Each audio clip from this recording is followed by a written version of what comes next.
فضائل رمضان نحمده ونصلی علی رسولہ الکریم اما بعد فاعوذ باللہ من الشیطان الرجیم بسم اللہ الرحمن الرحیم۔ معزز سامعین کرام، آج کی ویڈیو میں ہم رمضان المبارک کے مہینے کے حوالے سے بات کریں گے، کیونکہ اب رمضان المبارک کا مہینہ شروع ہو چکا ہے اور تمام اہل مسلمہ سے درخواست کرتا ہوں کہ اس ویڈیو کو توجہ کے ساتھ سنیے، کیونکہ اسے سننے اور دیکھنے میں ہم سب کی انتہائی زیادہ بے مثال کامیابی ہے۔ بسم اللہ الرحمن الرحیم۔ حضرت سلمان رضی اللہ تعالی عنہ کہتے ہیں کہ نبی کریم صلی اللہ علیہ وسلم نے شعبان کی آخری تاریخ میں ہم لوگوں کو وعظ فرمایا، نصیحت فرمایا کہ تمہارے اوپر ایک مہینہ آ رہا ہے جو بہت بڑا مہینہ ہے، بہت مبارک مہینہ ہے۔ اس میں ایک رات ہے شب قدر جو 1000 مہینوں سے بڑھ کر ہے۔ اللہ تعالیٰ نے اس کے روزہ کو فرض فرمایا اور اس کے رات کی قیام یعنی تراویح کو ثواب کی چیز بنایا ہے۔ جو شخص اس مہینے میں کسی نیکی کے ساتھ اللہ کا قرب حاصل کرے، ایسا جیسا کہ غیر رمضان میں فرض کو ادا کیا، اور جو شخص اس مہینے میں کسی فرض کو ادا کرے وہ ایسا جیسے کہ غیر رمضان میں 70 فرض ادا کریں۔ غیر مہینے میں ایک فرض ادا کریں اور رمضان مبارک کے مہینے میں ایک، تو رمضان مبارک کے مہینے میں ایک فرض 70 فرض کے برابر ہے۔ یہ مہینہ صبر کا ہے اور صبر کا بدلہ جنت ہے، اور یہ مہینہ لوگوں کے ساتھ غمخواری کرنے کا ہے۔ اس مہینے میں مومن کا رزق بڑھا دیا جاتا ہے۔ جو شخص کسی روزہ دار کا روزہ افطار کرائے یعنی شام کو اسے روٹی کھلائے، اس کے لیے گناہوں کے معاف ہونے اور آگ سے خلاصی کا سبب ہوگا، اور روزہ دار کے ثواب کی مانند اس کو ثواب ہوگا۔ یعنی جو روزہ دار کو اس نے افطار کرایا، روزہ مات کے لیے اس نے روٹی کھلایا، تو اس روزہ دار کے روزہ جتنا ثواب اس کو روزے کا مل رہا ہے، اس کو بھی اس روزے کا ثواب ملے گا۔ اس روزہ دار کے ثواب سے کچھ کم نہیں کیا جائے گا، یعنی اس کے برابر جو روزہ دار نے روزے سے جو ثواب اس کو دیا جاتا ہے، اس کے برابر وہ افطار کرانے والے کو بھی ثواب ملے گا، اور روزہ دار کے روزے کی ثواب میں کچھ کمی نہیں آئے گا۔ صحابہ رضی اللہ عنہم اجمعین نے عرض کیا کہ یا رسول اللہ، ہم میں سے ہر شخص تو اتنی وسعت نہیں رکھتا کہ روزہ دار کو افطار کرائے، تو آپ صلی اللہ علیہ وسلم نے فرمایا کہ پیٹ بھر کر کھلانے پر موقوف نہیں، یہ بھی نہیں کہ آپ اس روزہ دار کو پیٹ بھر کر کھلائیں گے۔ یہ ثواب تو اللہ جل شانہ ایک کھجور سے کوئی افطار کرا دے، یہ ایک گھونٹ پانی پلا دے، یہ جو ثواب اس حدیث میں بتلائی ہے، یہ تو ایک کھجور دینے پر بھی یہ ثواب ملتا ہے کہ آپ روزہ دار کو افطار کے لیے ایک کھجور دے، یا ایک گھونٹ پانی دے، یا ایک گھونٹ لسی پلا دے، اس پر بھی مرحمت فرما دیتے ہیں۔ یہ ایسا مہینہ ہے کہ اس کا اول حصہ اللہ کی رحمت ہے، اور درمیانی حصہ مغفرت ہے، اور آخری حصہ آگ سے آزادی ہے۔ جو شخص اس مہینے میں ہلکا کر دے اپنے غلام و خادم کے بوجھ کو، حق تعالی شانہ اس کی مغفرت فرماتے ہیں اور آگ سے آزادی فرماتے ہیں۔ اور 4 چیزوں کی اس میں کثرت رکھا کرو، جن میں سے 2 چیزیں اللہ کی رضا کے واسطے، اور 2 چیزیں ایسی ہیں کہ جن سے تمہیں چارہ کار نہیں۔ پہلی 2 چیزیں جن سے تم اپنی رب کو راضی کرو، وہ کلمہ طیبہ اور استغفار کی کثرت ہے۔ اس مہینے میں کلمہ طیبہ کثرت سے پڑھو، استغفار کثرت سے پڑھو، اور دوسری 2 چیزیں یہ ہے کہ جنت کی طلب کرو اور آگ سے پناہ مانگو کہ یا اللہ مجھے جنت الفردوس نصیب فرما اور ہمیں دوزخ سے محفوظ فرما۔ جو شخص کسی روزہ دار کو پانی پلائے، حق تعالی شانہ قیامت کے دن میرے حوض سے اس کو ایسا پانی پلائیں گے جس کے بعد جنت میں داخل ہونے تک پیاس نہیں لگے گی۔ فائدے میں شیخ صاحب لکھتے ہیں، محدثین کو اس کے بعض ضروریات میں کلام ہے، لیکن اول تو فضائل میں اس قدر کلام قابل تحمل ہے، دوسری اس کی اکثر مضامین کی دوسری روایت میں معید ہے۔ اس حدیث سے چند امور معلوم ہوتے ہیں۔ اول، نبی کریم صلی اللہ علیہ وسلم کا اہتمام کہ شعبان کے آخر تاریخ میں خاص طور سے اس کا وعظ فرمایا اور لوگوں کو تنبیہ فرمائی تاکہ رمضان المبارک کا ایک سیکنڈ بھی غفلت سے نہ گزر جائے۔ پھر اس وعظ میں تمام مہینہ کی فضیلت بیان فرمانے کے بعد چند اہم امور کی طرف خاص طور سے متوجہ فرمایا۔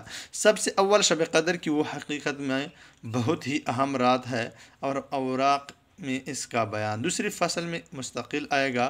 اس کے بعد ارشاد ہے کہ اللہ نے اس کے روزہ کو فرض کیا اور اس کے قیام یعنی تراویح کو سنت کیا۔ اس سے معلوم ہوا کہ تراویح کا ارشاد بھی خود حق تعالی شانہ و تقدس کی طرف سے ہے۔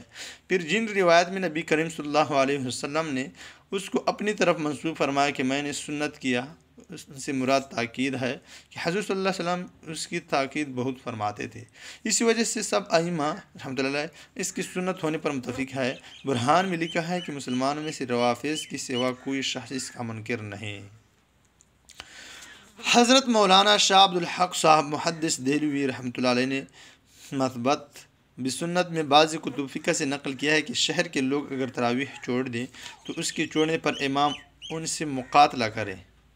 اس جگہ خصوصیت سے ایک بات کا لحاظ رکھنے کی ضرورت ہے، وہ یہ کہ بہت سے لوگوں کا خیال ہوتا ہے کہ جلدی سے کسی مسجد میں 8-10 دن میں کلام مجید سن لے پھر چھٹی۔ یہ خیال رکھنے کی بات ہے کہ یہ دو سنتیں الگ الگ ہے۔ تمام کلام اللہ شریف کا تراویح میں پڑھنا، یہ سننا یہ مستقل سنت ہے، اور پورے رمضان شریف کی تراویح مستقل سنت ہے۔ بس اس صورت میں ایک سنت پر عمل ہو اور دوسری رہے گی۔ البتہ جن لوگوں کو رمضان مبارک میں سفر وغیرہ یا کسی اور وجہ سے ایک جگہ تراویح پڑھنی مشکل ہو، ان کے لیے مناسب ہے کہ اول قرآن شریف چند روز میں سن لے تاکہ قرآن شریف ناقص نہ رہے، پھر جہاں وقت ملا اور موقع ملا وہاں تراویح پڑھ لی۔ قرآن شریف بھی اس صورت میں ناقص نہیں ہوگا اور اپنے کام کا بھی حرج نہ ہوگا۔ حضرت صلی اللہ علیہ وسلم نے روزہ اور تراویح کا ذکر فرمانے کے بعد عام فرض اور نفل عبادات کی اہتمام کی طرف متوجہ فرمایا کہ اس میں ایک نفل کا ثواب دوسرے مہینوں کے فرائض کے برابر ہے۔ رمضان مبارک کے مہینے میں آپ 2 رکعت نفل پڑھیں اور غیر مہینے میں آپ 2 رکعت فرض پڑھیں، یہ برابر ہے، اور اس کے ایک فرض کا ثواب دوسرے مہینوں کے 70 فرائض کے برابر ہے۔ اس جگہ ہم لوگوں کو اپنی اپنی عبادات کی طرف بھی ذرا غور کرنے کی ضرورت ہے کہ اس مبارک مہینے میں فرائض کا ہم سے کس قدر اہتمام ہوتا ہے اور نوافل میں کتنا اضافہ ہوتا ہے۔ فرائض میں تو ہمارے اہتمام کی یہ حالت ہے کہ سحر کھانے کے بعد جو سوتے ہیں تو اکثر صبح کی نماز قضا ہو گئی، اور کم از کم جماعت تو اکثروں کی فوت ہو ہی جاتی ہے۔ گویا سحر کھانے کا شکریہ ادا کیا کہ اللہ کے سب سے زیادہ محتم بشان فرض کو یا بالکل قضا کر دیا یا کم از کم ناقص کر دیا، کہ بغیر جماعت کی نماز پڑھنے کو اہل اصول نے ادائے ناقص فرمایا ہے۔ اور حضور اکرم صلی اللہ علیہ وسلم کا تو ایک جگہ ارشاد ہے کہ مسجد کے قریب رہنے والوں کی تو گویا نماز بغیر مسجد کی ہوتی ہی نہیں۔ مظاہر حق میں لکھا ہے کہ جو شخص بغیر عذر کے بدون جماعت نماز پڑھتا ہے اس کی ذمہ فرض تو ساقط ہو جاتا ہے مگر اس کو نماز کا ثواب نہیں ملتا۔ اس طرح دوسری نماز کی بھی جماعت اکثر کی افطار کی نظر ہو جاتی ہے، اور رکعت اولیٰ یا تکبیر اولیٰ کا تو ذکر ہی کیا ہے، اور بہت سے لوگ تو عشاء کی نماز بھی تراویح کے احسان کے بدلے میں وقت سے پہلے ہی پڑھ لیتے ہیں۔ یہ تو رمضان مبارک میں ہماری نماز کا حال ہے جو اہم ترین فرائض میں ہے کہ ایک فرض کے بدلے میں 3 کو ضائع کیا۔ یہ تو 3 تو اکثر ہے، ورنہ ظہر کی نماز قیلولہ کی نظر اور عصر کی جماعت افطاری کا سامان خریدنے کی نظر ہوتے ہوئے آنکھوں سے دیکھا گیا۔ اسی طرح اور فرائض پر آپ خود غور فرمانے کی کتنا اہتمام رمضان مبارک میں ان کا کیا جاتا ہے، اور جب فرائض کا یہ حال ہے تو نوافل کا کیا پوچھنا۔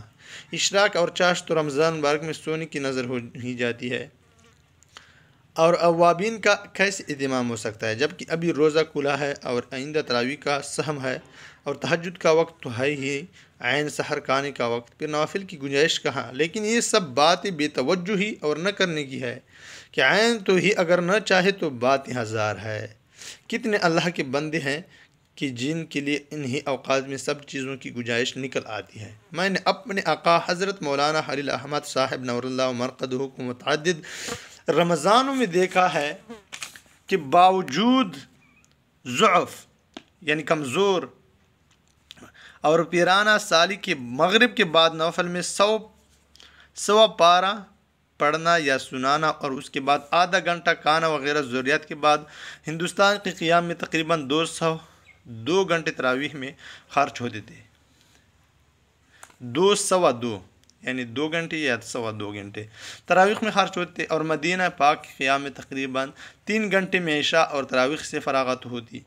اس کے بعد آپ حسب اختلاف موسم 2-3 گھنٹے آرام فرمانے کے بعد تہجد میں تلاوت فرماتے، اور صبح سے نصف گھنٹہ قبل سحر تناول فرماتے، اور اس کے بعد سے صبح کی نماز تک کبھی حفظ تلاوت فرماتے اور کبھی اور 2 وظائف میں مشغول رہتے۔ اس بار یعنی چاندنی میں صبح کی نماز پڑھ کر اشراق تک مراقب رہتے، سوچتے تھے اللہ کی مخلوقات میں کہ اللہ نے کس طرح مخلوقات پیدا کی، آسمان کیسے بنائے، زمین، ستارے، اور اشراق کے بعد تقریباً 1 گھنٹہ آرام فرماتے۔ اس کے بعد سے تقریباً 12 بجے تک اور گرمیوں میں 1 بجے تک بدل مجہود تحریر فرماتے اور ڈاک وغیرہ ملاحظ فرما کر جواب لکھاتے، اس کے بعد ظہر کی نماز تک آرام فرماتے اور ظہر سے عصر تک تلاوت فرماتے، عصر سے مغرب تک تسبیح میں مشغول رہتے اور حاضرین سے بات چیت بھی فرماتے۔ بذل مجہود ختم ہو جانے کے بعد صبح کا کچھ حصہ تلاوت اور کچھ کتب بینی میں بذل مجہود اور الوفا زیادہ تراس وقت زیر نظر ہی رہتی تھی۔ یہ اس پر تھا کہ رمضان مبارک میں معمولات میں کوئی خاص تغیر نہ تھا کہ نوافل کا یہ معمول دائمی تھا، ہمیشہ تھا، اور نافل مذکورہ کا تمام سال بھی اہتمام رہتا تھا۔ البتہ رکعات کے طول میں رمضان مبارک میں اضافہ ہو جاتا، یعنی نوافل تو وہ غیر رمضان میں بھی پڑھا کرتے تھے، لیکن رمضان میں وہ لمبے لمبے نوافل پڑھتے تھے، ورنہ جن اکابر کی یہاں رمضان مبارک کی خاص معمولات مستقل تھی، ان کا اتباع تو ہر شخص سے نبھانا بھی مشکل ہے۔